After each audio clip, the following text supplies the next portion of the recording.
We're going inside the Great Pyramid. The Great Pyramid, which is so amazing, arithmetically, geometrically, astronomically, archaeologically, and in the current instance, prophetically. Because as we go inside the Great Pyramid, we're going to look at the chronograph of the Great Pyramid, relating time and distance, basically.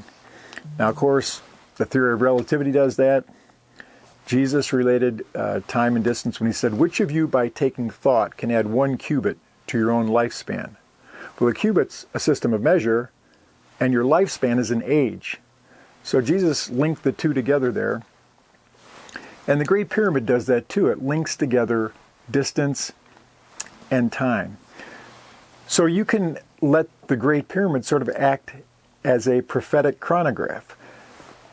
But to do that at the scale of an inch for a year, which is a scale that pyramid students in the past have used, and it's not an irrational or unfounded scale because the inch, which is the basic part of the English system of measures, is directly related to the royal cubit and the sacred cubit, which Sir Isaac Newton said was used in the Great Pyramid, but most people recognize the royal cubit was used in building it. There's a direct relationship between the system of measures of royal cubits and the English system of measures, so that the inch becomes a certain part of the royal cubit. And so when you're measuring something in inches, you are connected to the system that the Egyptians used. So letting an inch be a year, which is a rational system, you have to first come up with a date that's somehow marked in the Great Pyramid. So we've mentioned before that Sir John Herschel, the famous British astronomer, is the one who first started looking at these descending passages in pyramids that have a north entrance, which almost all the pyramids of the 4th and many of the 5th dynasty do. And so you do find that by looking at that, you can sort of ascertain the years in which they were built based on the angles of this passage and also the latitude involved. And so Herschel measured the Great Pyramid, looked at the Great Pyramid, and he said that the only time that a pole star or a star would shine all the way down this passage, all the way down to the descending, the subterranean passage, was in 2141 BC. That date was definitely the date. A year before, a year after, just would be way off. That the pole star Draco shone all the way down.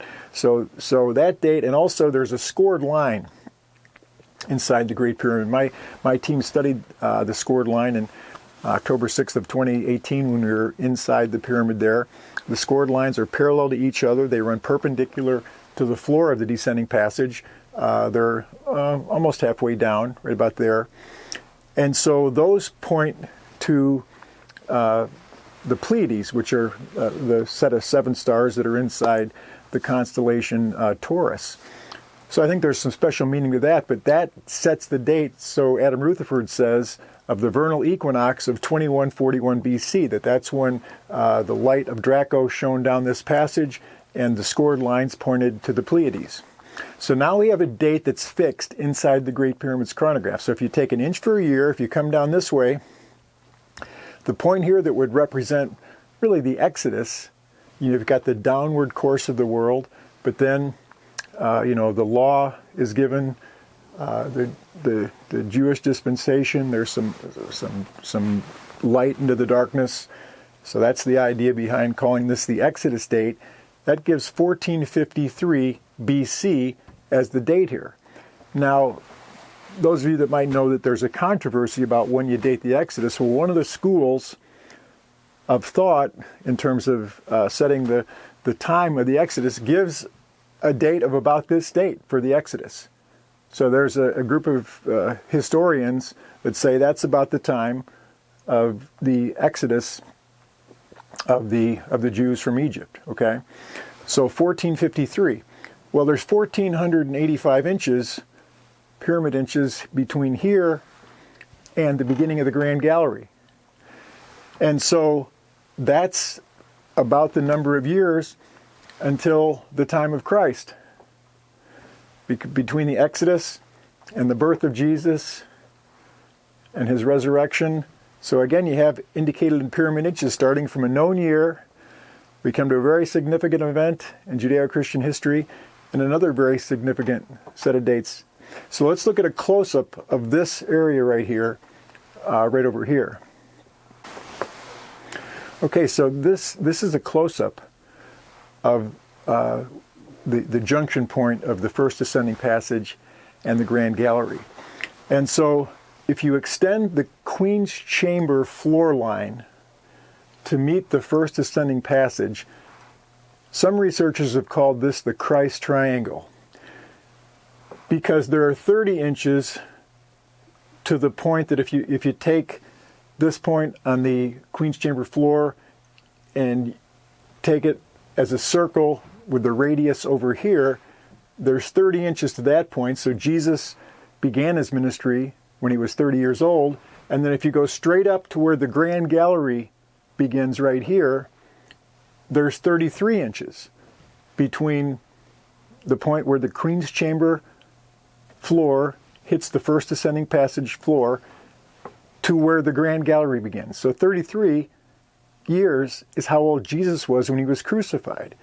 So the Grand Gallery, which has such a huge rise, a 28-foot ceiling rise there, indicates architecturally there's something great is happening. You're going from this tight, low first ascending passage to this Grand Gallery, and that symbolically, by the years, is the year that Jesus was resurrected, which is a huge thing. Well, think about it. Not only a huge thing in relationship to Christianity, but all these texts, these pyramid texts, the Book of the Dead, the Book of the Coming Forth by Day, of the one who would be coming back to life. Jesus' resurrection is, in a sense, the fulfillment of all these prophecies and all these hieroglyphics and all these texts about, the rising from the dead, the coming back to life.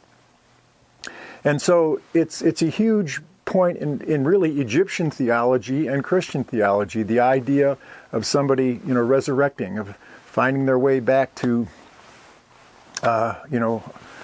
Osiris and Orion. So that shows how the Great Pyramid prophetically, using an inch for a year, a scale related to the ancient system of measures, following the very specific passageways in the Great Pyramid, you have this indication of the time of the Exodus and Jesus' birth and his resurrection. Well, let's take a look at something we've shown before. So, if you go to Giza here and take an angle using the 30th line of latitude that the Great Pyramid sits on, and you draw a 26-degree angle in 26 degrees 18 minutes, which is the same angle as the upward passage system. Okay, so from the Great Pyramid in Giza, 26 degrees goes through Bethlehem. And if you take the 26 degrees down, again, the 26 degrees off of this 30-degree parallel, it goes right through Mount Sinai, where the giving of the law was right after the Exodus. So the 2 points that we saw inside the Great Pyramid revealed prophetically, chronologically, are also revealed here in terms of where they actually are. The pointer of the angle to the upward and downward, in a sense. And there's even symbolism in that, because Mount Sinai, that's the giving of the law. The law leads to death. It leads to legalism. Whereas resurrection is a coming to life. So the upward 26 degree goes to Bethlehem, which leads to ultimately resurrection. The downward 26 degrees goes to the legalism of the law, the death that's inherent in trying to be perfect through the living of some written code. So the Great Pyramid indicates geographically and chronologically two major events in Judeo-Christian history: the giving of the law, the Exodus from Egypt, and then the birth and the resurrection of Christ. And so it just seems incredible to me, because we've shown how, the inch is used as a prophetic indicator. It goes right along with these major passages that are inside the Great Pyramid. We haven't invented any other structure. We haven't looked for secret rooms or anything. Just using the existing scored line, the astronomy of the date indicated by that, measuring inches, and we have these two major events. It seems hard not to conclude that there was a prophetic knowledge that to come was a Christian religion, and that all the Egyptian cosmogony and theology about the Pharaoh coming forth by day, the Book of the Dead, is fulfilled in Christ. You could say it's fulfilled in other ways, and that's great, but it seems like they're pointing to the Christian fulfillment of all those hopes and dreams of the Egyptians of coming to life, of the Osiris becoming Horus and bringing to life. And so Jesus was a man, he was killed, he rose again, he reigns from heaven. The whole theology of all the hieroglyphics and of all the Egyptian Book of the Dead is really fulfilled in many ways in the person of Christ, in his resurrection. And I think that the Great Pyramid pinpoints that. That's like it seems to me, be a major teaching of the Great Pyramid. So, something to ponder. The Great Pyramid.